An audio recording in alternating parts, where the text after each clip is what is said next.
शासनानेच केला.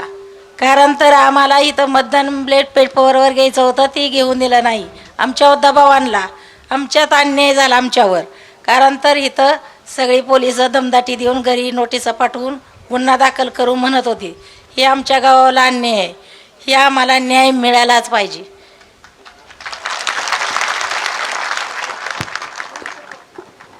महाराष्ट्र राज्याचे आराध्य दैवत राजा शिवछत्रपती क्रांतीज्योती सावित्रीबाई फुले, क्रांतीसूर्य ज्योतिबा फुले या सर्व महामानवाला महावंदना करून मी 4 शब्द सांगत आहे. इथे आलेल्या सर्व मान्यवरांचं सर्व ग्रामस्थांनी टाळ्याच्या गजरात स्वागत करावं.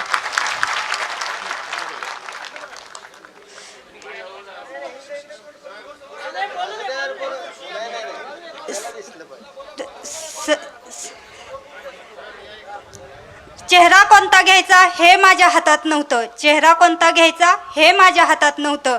हाताच्या रेषावरचं भविष्य मला तर कळत नव्हतं. हाताच्या रेषावरचं भविष्य मला तर कळत नव्हतं. काळ्या भोर मनगटाच्या ताकदीवर जगायचं हे माझ्या आईनं मला पोटातच शिकवलं होतं. हे माझ्या आईनं मला पोटातच शिकवलं होतं. थोडीशी मोठी झाल्यानंतर शिवाजींचा पोवाडा ऐकला. थोडीशी मोठी झाल्यानंतर मी शिवाजींचा पोवाडा ऐकला. स्त्रीवर होणाऱ्या अन्यायावर निधड्या छातीनं लढायचं हे माझ्या मनावर भिडलं होतं. निधड्या छातीनं लढायचं हे माझ्या मनावर भिडलं होतं. गुन्हा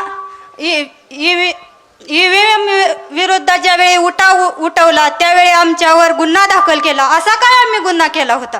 काय आंदोलन केली होती? चिडचिड झाली होती? इथं नेमका प्रॉब्लेम काय झाला होता की इतकी मीडिया किंवा इतकं प्रशासन सरकारनं विकत घेतला आहे का? हा माझा सर्वप्रथम सर्व महाराष्ट्रातील जनतेला पहिला मोलाचा प्रश्न आहे. गुन्ह्याविरुद्ध उभा राहायचं हे माझ्या सावित्रीनं मला 3रीच्याच इतिहासात शिकवलं होतं. गुन्ह्याविरुद्ध उभा राहायचं हे माझ्या सावित्रीनं 3रीच्याच इतिहासात शिकवलं होतं. न्यायाविरुद्ध लढण्यासाठी शिक्षण देण्यासाठी तिने त्यावेळी शेणच झेललं होतं. लाडक्या बहिणीचा मुद्दा समोर करून तुम्ही आमच्या अहिल्याचा अपमान करत आहे. लाडक्या बहिणीचा मुद्दा समोर करून तुम्ही आमच्या अहिल्याचा अपमान करत आहे. जिने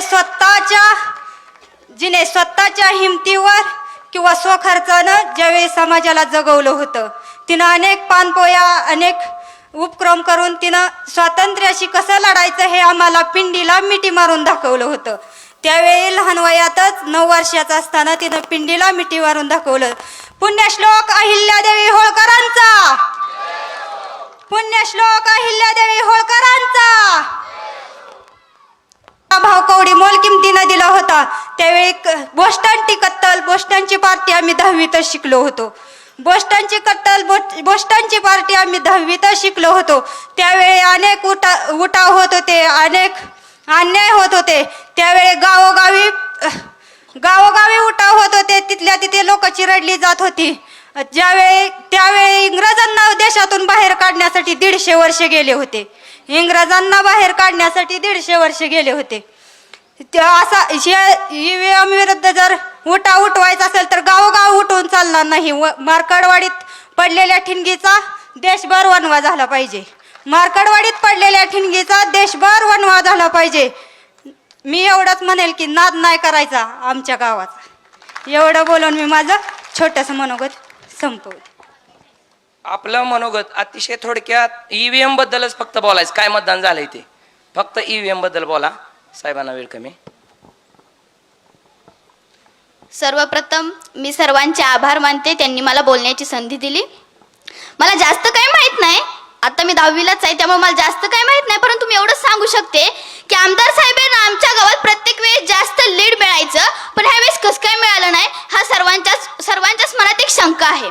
ह्या शंकेचं निरसन व्हावं यासाठी आमच्या गावाने बॅलेट पेपरवर मतदान घ्यायचं ठरवलं. EVM मध्ये काहीतरी घोटाळा आहे असं वाटायचं प्रत्येकाला, म्हणूनच सर्वांनी ठरवलं की बॅलेट पेपरवर मतदान घ्यायचं. हा आमचा हक्क आहे, तो आम्हाला मिळालाच पाहिजे असं मला वाटतं. EVM हटवा, देश बचावा एवढंच मी सांगू शकते. आणि बॅलेट पेपरवर मतदान व्हावं यासाठी आम्हाला सर्वांनी संधी दिली पाहिजे. धन्यवाद.